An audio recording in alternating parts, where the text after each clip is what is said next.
Today we're going to talk about weeds and the strategies and tools I use to keep my fall/winter garden relatively weed free. If this is your first time on our channel, welcome. Go ahead and hit that subscribe button and the bell button down below so you get notified every time we come out with a new video. And if you are a frequent viewer of our channel, it's always good to have you back. So our fall/winter garden is in full swing. Things are looking pretty good.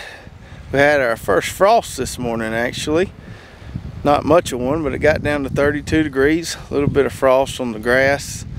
Not much on these plants here. We got cabbage heads starting to form here. We can see our Cheers cabbage there. Looking nice and big. Should have some big old heads of cabbage there. Got all our onions and elephant garlic and some lettuce way back there. And then we've got our double rows of carrots and a few rows of beets in here. And carrots come up pretty good and they're starting to grow pretty fast.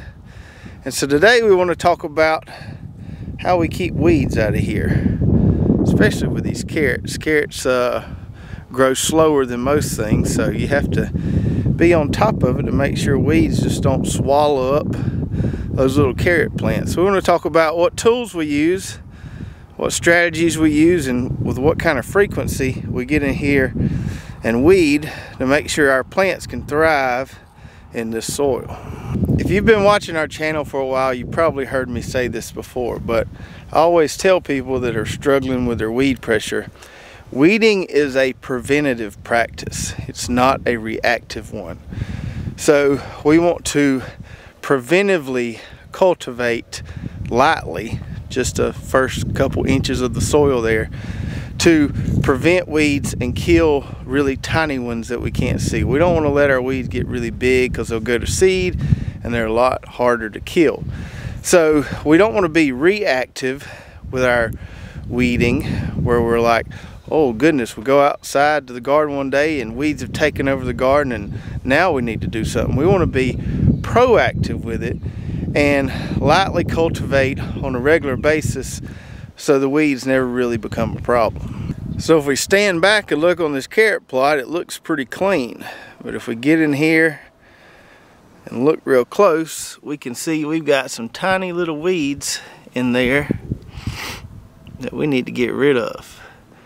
And so that's the stage when they're easiest to eliminate. We can come in here and lightly cultivate and get rid of those guys. We don't want to let them get big because they'll go to seed and cause a lot more problems. But at that stage, when they're barely visible to the naked eye, is when they're easiest to take care of.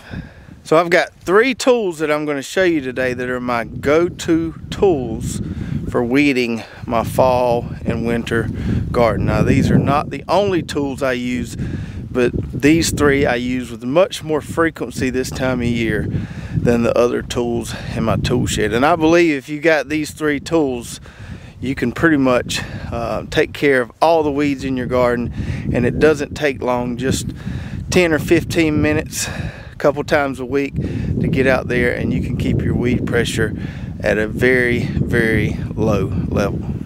So these 3 tools would include our single tine cultivator and then 2 of our wheel hoe attachments on the single wheel hoe. Now let's go over each of these and I'll tell you why they're so useful this time of year. So this is our single tine cultivator, and it's a very simple tool but a very useful tool. And we have this in a long handle and short handle version, and it's just a little curved shank with a little tiny blade on the end of it there.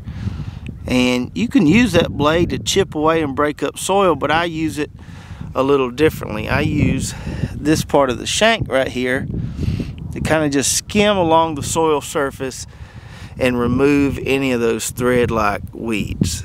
We plant a lot of crops around here, especially this time of year, on double rows with buried drip tape in the middle there. So like these beets you see, these carrots, we do lettuce this way, we do onions, garlic, shallots this way. A lot of crops we plant on double rows. And because we've got that drip tape buried in the middle of that double row. We can't go through there with a traditional hoe or even the wheel hoe because we'd cut and tear up our drip tape. So this little single tine cultivator here is the perfect tool because we can just skim the surface here and easily work around these plants here and take care of any new weeds that might emerge between those double rows. And because this tool has this curved shank here, we can easily work around these plants here, and we don't have to worry about cutting the plants or damaging them. We can get real close to them, remove any weeds, and it just works beautifully for getting in here and doing some close, kind of meticulous weeding work. And then once these plants get a little larger, they'll actually shade out this area between here. But until then, this single tine cultivator is the perfect tool for scratching down the middle of those double rows and making sure our weed pressure is very minimal. And then the other two tools are attachments for our single wheel hoe. Now, this time of year, I find myself using the single wheel hoe a lot more than I do the double wheel hoe, just because it has a smaller footprint. And we plant things pretty close around here, and so once those plants get big, like this cabbage right here, you don't have a lot of room to work there, just one or two passes with the wheel hoe. And that single wheel hoe, because it just has one wheel, has a smaller footprint, and you don't have to worry about running over your leaves as much as you will with the double. So whereas I use the double a lot more in the spring and summer garden, where I've got things spaced out a little further, in the fall winter garden I use the single wheel hoe a lot much because I like that smaller footprint. And my go-to wheel hoe attachments for the fall and winter gardening season is my oscillating hoe and then the cultivator teeth, which comes standard with every wheel hoe. Now I use the 12-inch oscillating hoe for the most part, but if you had some really narrow row spacings or plants, you know, started growing up and got some dense foliage and your space between your rows was really tight, you could go to an 8-inch or even a 6-inch. And you can also do some customization there with the teeth. I've got 3 teeth set up there, but I could also, if I needed a narrower cultivation system there, I could take one of those teeth off and just use 2, or I could take 2 of them off and just use 1. So lots of different options there depending on how wide of a path you want to cultivate. So now let's talk about frequency and strategy.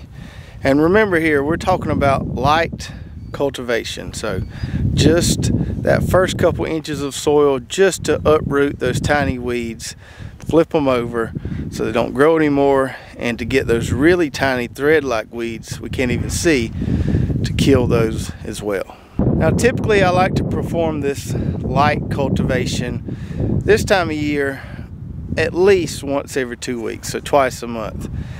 Now we don't have to do it as often this time of year because it's cold, the weeds don't grow quite as fast. In the spring and the summer I'll try to do it at least once a week, but this time of year 2 times a month is usually pretty good. If you have time to do it once a week, that's not going to hurt anything at all. In fact, that's probably even better. But the days are shorter, it gets dark a little earlier. You know, when you get home from work, you don't have quite as much time to play in the garden, so we'll try to do it at least once every 2 weeks. So once every 2 weeks, I'll grab my single tine cultivator, and the first thing I want to do is get between those double rows, that really narrow space in there on top of the drip tape. And I'll just, you know, drag that along there. And if I've got some lettuce, I'll kind of work around the plants a little bit and just make sure I take care of all those little weeds in the middle of that double row. So once we've got that really tight and meticulous weeding done with our single tine cultivator, then we grab our wheel hoe and cultivate the pathways. And I showed you 2 wheel hoe attachments earlier, and the reason we use 2 different ones is because we rotate them or we alternate them. So the oscillating hoe does a really good job of slicing underneath the soil there, cutting the roots from those weeds, and then the cultivator teeth do a really good job of kind of flipping everything over, flipping those weeds over so they'll die. They'll get exposed to the sunlight and they'll die. So what I'll do is 1 week I'll use the Oscillating Hoe, and the next time I come in and do a cultivation, I'll use the Cultivator teeth. So I just keep rotating them in and out, and that seems to work really good and takes care of all different kind of weeds that we might have. Some weeds the Oscillating Hoe works best, some weeds the Cultivator teeth are going to be a better mode of attack. But if we alternate them, we can make sure we take care of all those weeds in our garden. So there you go. Those are the 3 tools you need for the winter weed battle. The single tine cultivator for that real close weeding, and then your Oscillating Hoe rotated with the cultivator teeth is going to take care of your pathways. So the take-home message here is to be proactive and not reactive when it comes to weeds in your vegetable garden. Just put it on your schedule once every couple weeks, this time of year, once a week during the spring and summer.